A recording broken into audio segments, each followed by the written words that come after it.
आकाश की शादी को अभी 6 महीने ही बीते थे जब पहली बार उसकी साली मीरा उनके घर रहने आई। प्रिया की छोटी बहन मीरा, उम्र 21 साल, देहरादून के एक कॉलेज में फैशन डिज़ाइनिंग कर रही थी। हॉस्टल की आज़ाद ज़िंदगी और पहाड़ों की हवा का असर था कि उसका रंग एकदम दूधिया गोरा था। बाल घुंघराले, आंखें कंचिया जैसी, और जब मुस्कुराती तो लगता जैसे आस पास फूल खिल गए हो। उस दिन वो नीले रंग की लंबी कुर्ती और जीन्स में थी। गले में एक स्कार्फ था जो बार बार उसके कंधे से फिसल रहा था। कंधे पर एक बड़ा सा बैग और हाथ में पानी की बोतल। उसके चेहरे पर ऐसी चमक थी कि घर में कदम रखते ही सन्नाटा गायब हो गया। घर में उस वक्त आकाश और प्रिया ही थे। मम्मी पापा और छोटा भाई आर्यन किसी शादी में शहर से बाहर गए हुए थे। प्रिया ने दरवाज़ा खोला तो मीरा चिल्लाई, दीदी, और ज़ोर से गले लग गई। प्रिया ने हंसते हुए कहा, अरे बस कर पगली, हड्डी तोड़ेगी क्या? फिर पीछे मुड़ी और बोली, आकाश, देखो कौन आया है। आकाश लिविंग रूम में सोफे पर बैठा लैपटॉप पर कुछ काम कर रहा था। ऊपर देखा तो एक पल के लिए नजरें ठहर गई। मीरा ने हाथ हिलाकर हाय किया, हेलो जीजू, कैसे हैं आप? आवाज़ में गजब की खनक थी। आकाश ने लैपटॉप बंद किया और मुस्कुराया, आओ मीरा, कैसा रहा सफ़र? मीरा ने बैग सोफे के पास पटका, स्कार्फ ठीक किया और बोली, बस पूछो मत जीजू, ट्रेन में बहुत भीड़ थी और यहाँ की उमस, उफ़। कहते हुए उसने अपने पर्स से टिश्यू निकाला और माथे का पसीना पोंछा। उसका चेहरा दमक रहा था। आकाश ने नज़रें हटाई और बोला, तुम बैठो, मैं ठंडा पानी लाता हूँ। प्रिया किचन में कॉफ़ी बनाने चली गई। मीरा सोफे पर पसर गई, पैर टेबल पर रख लिए। वो पूरे घर को निहार रही थी। जीजू, आपका फ्लैट तो बहुत क्लासी है। दीदी ने सजाया है या आपकी पसंद है? आकाश पानी का ग्लास देते हुए बोला, सब तुम्हारी दीदी का कमाल है, मैं तो बस हाँ में सिर हिलाता हूँ। मीरा हंसी, हाय, दीदी कितनी लकी है। मेरा वाला जो आएगा ना, उसे तो मैं अपनी उंगलियों पर नचाऊंगी। वैसे मैं तो कहती हूँ, मुझे भी आप जैसा ही डिसेंट बंदा चाहिए। और उसने शरारत से आंख मार दी। कॉफ़ी पीते वक्त प्रिया और मीरा बातें करती रही।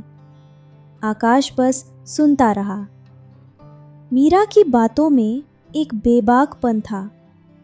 वो बात बात पर आकाश की राय मांगती और प्रिया को चिढ़ाती। प्रिया बस मुस्कुरा देती। उसे अपनी बहन के आने की खुशी थी।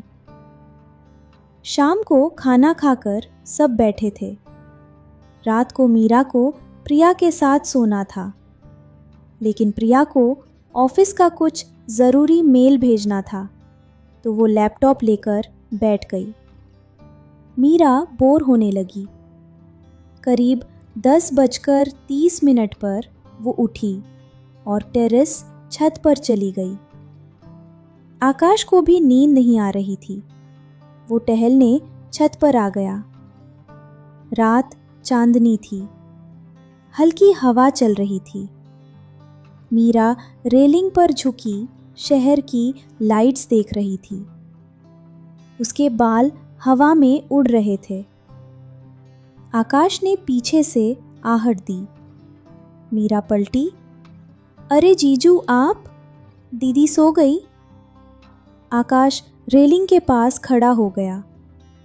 नहीं, वो काम कर। मीरा ने आकाश की तरफ देखा। नींद नहीं आ रही थी। जीजू, आप दीदी को बहुत स्पेस देते हो ना? आकाश हंसा।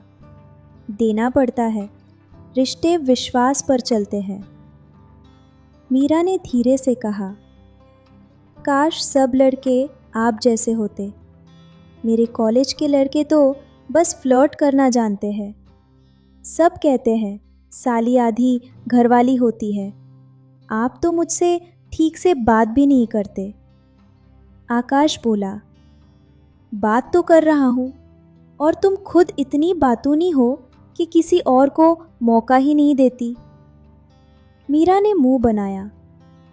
अच्छा जी, चलो अब से मैं देखूंगी कि आप कितना इग्नोर कर पाते हो, और खिलखिलाकर हंस दी। तभी प्रिया भी ऊपर आ गई और बातों का सिलसिला देर रात तक चला। अगले दिन रविवार था। मीरा ने सुबह से ही घर सिर पर उठा लिया। नहाकर आई तो गीले बालों में तौलिया लपेटे हुए थी। टी शर्ट और शॉर्ट्स में वो काफ़ी बेफिक्र लग रही थी। प्रिया नहाने गई थी। मीरा सीधे आकाश के पास आई, जो टीवी देख रहा था। वो बोली, जीजू, मेरे सिर में बहुत दर्द हो रहा है, प्लीज़ थोड़ी चंपी कर दो ना। आकाश सकपका गया। अरे मैं कैसे? प्रिया को आने दो। मीरा ने तेल की शीशी उसके हाथ में थमा दी। अरे प्लीज़ जीजू, दीदी को टाइम लगेगा। मम्मी भी करती थी, अब यहाँ आप ही तो बड़े हो। और वो ज़मीन पर आकाश के पैरों के पास बैठ गई। आकाश ने झिझकते हुए उंगलियों से उसके सिर की मालिश शुरू की। मीरा ने आंखें बंद कर ली। आह, बहुत अच्छा लग रहा है जीजू, आपके हाथों में जादू है। वो बीच बीच में सिर पीछे करके आकाश को देखती और मुस्कुराती। आकाश को अजीब लग रहा था, लेकिन वो मना नहीं कर पाया। तभी प्रिया बाहर आई। अरे वाह, यहाँ तो सेवा चल रही है। मीरा ने हंसते हुए कहा। हाँ दीदी, जीजू बेस्ट है। जलन हो रही है क्या? और हंसते हुए भाग गई। दिन भर वो आकाश के इर्द गिर्द रही। कभी मोबाइल में कोई रील दिखाने के बहाने कंधे से सट जाती, कभी डरावनी फिल्म देखने की जिद करती। आकाश असहज था, लेकिन मीरा की हर अदा में एक आकर्षण था जो उसे थोड़ा विचलित कर रहा था। शाम को प्रिया और मम्मी पापा किसी रिश्तेदार के यहाँ गए। घर में सिर्फ आकाश, मीरा और आर्यन थे। आर्यन अपने रूम में गेम खेल रहा था। मीरा बोर होकर आकाश के कमरे में आ गई। जीजू, नेटफ्लिक्स पर ये जवानी है दीवानी देखें? आकाश ने मना नहीं किया। फिल्म शुरू हुई। मीरा बेड पर तकिया लगाकर लेट गई।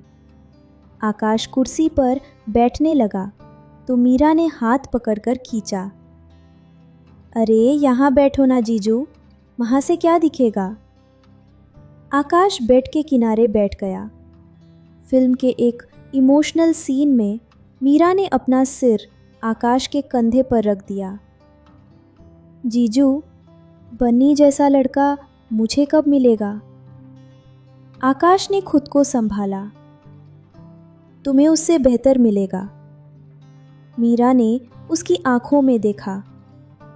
नहीं, मुझे लगता है मुझे आप जैसा कोई चाहिए।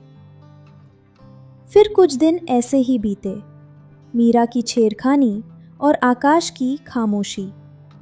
आकाश उसे समझाता, डांटता, लेकिन मन ही मन उस ध्यान का आनंद भी ले रहा था जो उसे मिल रहा था। फिर एक रात करीब 11 बजे, जब प्रिया सो चुकी थी, मीरा आकाश के स्टडी रूम में आई। उसकी आंखें सूजी हुई थी। आकाश घबरा गया। क्या हुआ मीरा? मीरा ने दरवाज़ा बंद किया और फूट फूट कर रोने लगी। जीजू, मेरे बॉयफ्रेंड ने मुझे चीट किया। उसका किसी और के साथ चक्कर चल रहा है। आकाश उसके पास गया। शांत हो जाओ मीरा। मीरा ने उसे ज़ोर से गले लगा लिया और रोने लगी। आकाश का दिल ज़ोर से धड़कने लगा। वो भी उसे सांत्वना देने के लिए उसकी पीठ सहलाने लगा। मीरा ने सिर उठाया। उसकी आंखों में आंसू और एक अजीब सी तड़प थी। जीजू, मैं बहुत अकेली हूँ। कोई मुझे नहीं समझता, सिर्फ आप। उसने अपना चेहरा आकाश के करीब किया। वो एक बहुत नाजुक पल था। आकाश ने एक गहरी सांस ली और उसे धीरे से अपने से अलग किया। उसने मीरा के दोनों कंधे पकड़े और आंखों में आंखें डालकर बोला, मीरा, तुम अकेली नहीं हो। हम सब तुम्हारे साथ हैं। वो लड़का तुम्हारी लायक नहीं था। तुम अभी बहुत इमोशनल हो। सो जाओ, सुबोले बात करेंगे। मीरा उसे देखती रही। उसे शायद उम्मीद थी कि आकाश पिघल जाएगा, लेकिन आकाश की आंखों में सिर्फ परवाह थी, वासना नहीं। मीरा ने सिर झुकाया।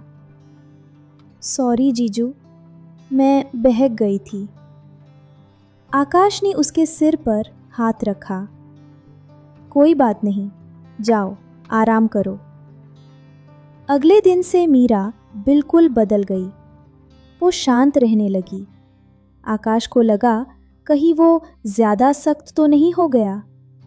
शाम को उसने मीरा को कॉफ़ी के लिए बाहर ले जाने को कहा।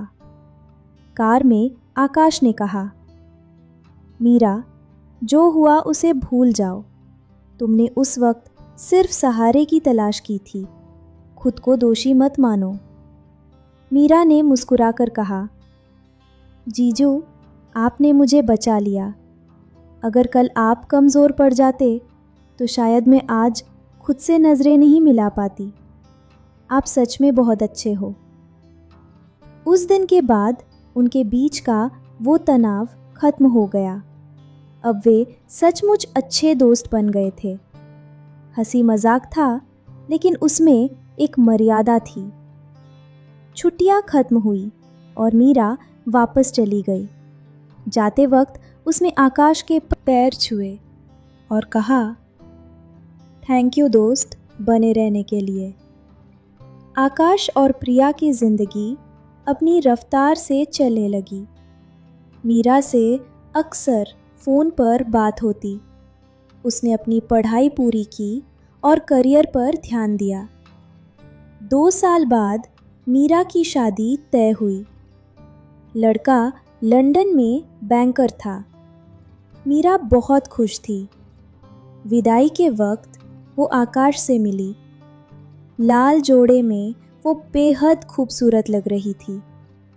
उसने आकाश के कान में कहा, जीजू, आपने सही कहा था, सब्र का फल मीठा होता है।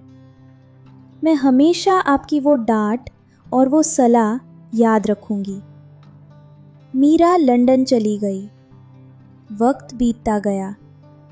वीडियो कॉल पर बातें होती रही। 3 साल बाद मीरा अपने बेटे कबीर के साथ भारत आई। एयरपोर्ट पर आकाश उसे लेने गया। मीरा अब एक परिपक्व महिला लग रही थी, लेकिन उसकी मुस्कान वही पुरानी थी। उसने आकाश को हग किया। जीजू, आप तो अब और भी यंग लगने लगे हो। आकाश हंसा। और तुम अभी भी उतनी ही ड्रामेबाज हो। कबीर ने पूछा, मम्मा, ये कौन है? मीरा ने बेटे को गोद में उठाया। ये तेरे मामू हैं और मम्मा के सबसे अच्छे गार्डियन। रात को सब टेरेस पर बैठे थे। दिसंबर की ठंड थी। मीरा ने कॉफ़ी का मग हाथ में लिया और आकाश की तरफ देखा। जानते हो जीजू, उस रात अगर आपने मुझे संभाला न होता तो आज ये खुशियाँ मेरे पास न होती। कभी कभी एक सही इंसान पूरी जिंदगी की दिशा बदल देता है। आकाश ने मुस्कुराकर आसमान की तरफ देखा। और कभी कभी एक तूफान आकर हमें ये एहसास दिलाता है कि हमारी जड़ें कितनी मजबूत है। दूर कहीं नए साल के पटाखे फूट रहे थे। पुराना खिंचाव अब एक गहरे सम्मान में बदल चुका था। न किसी को कोई गिल्ट था, न कोई पछतावा। बस दो समझदार लोग थे जिन्होंने वक्त रहते अपने कदम सही दिशा में मोड़ लिए थे।